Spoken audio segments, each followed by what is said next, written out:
A major way to save money when involved with painting is by stretching your own canvas. If you buy factory-made canvases, they can range anywhere from $8 to $130.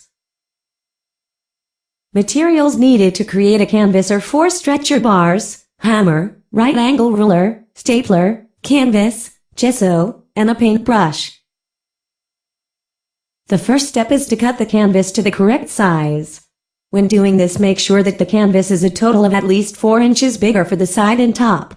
An example of this is if you have an 18 by 24 inch canvas, you would cut the canvas to be 22 by 28 inches. Make sure you measure multiple times from along the sides to ensure that one edge of the canvas does not taper down or get larger. If this happens, it could create a problem when wrapping the canvas around the frame. After the canvas is cut to the correct size, it is time to get the frame ready. Take 2 stretcher bars. If you do not have a square canvas, make sure it is one of each size, and fit the edges into the slots at the ends of each stretcher. From there, add another stretcher of the same, if it is square, or different size, if it is rectangular, into one of the other ends until you have all 4 stretchers together. When all 4 stretcher bars are together, it is time to get them as square as possible. Take the right angle ruler and place it on a flat surface. From there, take your stretcher and place one corner into the right angle ruler. If the stretchers are not touching both sides at a right angle, you may have to take the hammer and make an adjustment. When you have one that is at a right angle, go on to the other 3 sides until you have made all 4 sides right angles. When they are 90 degrees, staple the 2 stretcher bars together over the crease at least twice for each corner. If there is a large gap, I would recommend placing 3 staples to ensure that the frame will stay together.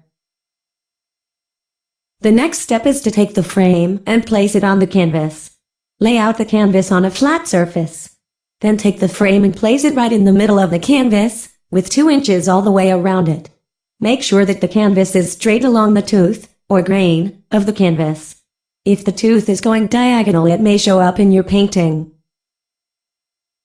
When it is in place, take the top edge of canvas and drape it over the frame. From there, go to the middle of the frame and staple the canvas to it. Go about 2 inches on the left and the right side of the first staple and secure the canvas to the frame. After that is complete, go to the bottom of the canvas and pull the canvas as tight as your fingers will allow. Then proceed to staple the canvas to the middle and 2 inches on either side of the middle staple. After the top and the bottom have 3 staples, turn your canvas 90 degrees and repeat the step 2 more times until each side has 3 staples in it. From there, proceed to add another staple to the left and right of the beginning 3 staples, pulling the canvas tight. When you get to the corner, it is time to clean up the edges. With the extra canvas, flip one part of the corner flat and staple the excess down. From there, take the tip of the leftover canvas and proceed to pull it to the other corner. When there is a slight fold going around the edge of the canvas to the back side, staple to secure the canvas down. After one corner is done, repeat the step to the other 3 corners. After all of the canvas is secured to the frame, it is time to prime it for paint. A good way to do this is by using gesso. Gesso is used to protect the fiber of the canvas from breaking down due to the paint and environment. When applying the gesso, make sure that you apply it evenly and without big globs on the surface. If you want to paint over the texture of the gesso, you are allowed to, but for beginners it is recommended to make it as smooth as possible. The primer will dry very fast, so make sure that you do not dilly-dally or you may have texture that you did not want. One way to keep texture at the minimum is to go from one corner out. Spread the first gathering of gesso until it will not spread out any further.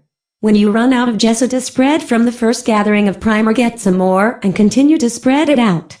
Make sure that you get gesso into the tooth of the canvas, otherwise this step will be useless. When it is completely covered, take the brush as it is and go in vertical or horizontal stripes to get the extra gesso off of the canvas. After it is completely covered and there are no globs, set in a safe area for it to dry and clean out the brush. When it is done drying, you are ready to paint. If you are wondering if the canvas was stretched properly, you should be able to flick the canvas and have it sound like a drum. If it does not sound like a drum, do not be afraid to try it again. This process is something that takes time to get it right. Even though it may be a little bit of work, in the end it is worth the money-saving step.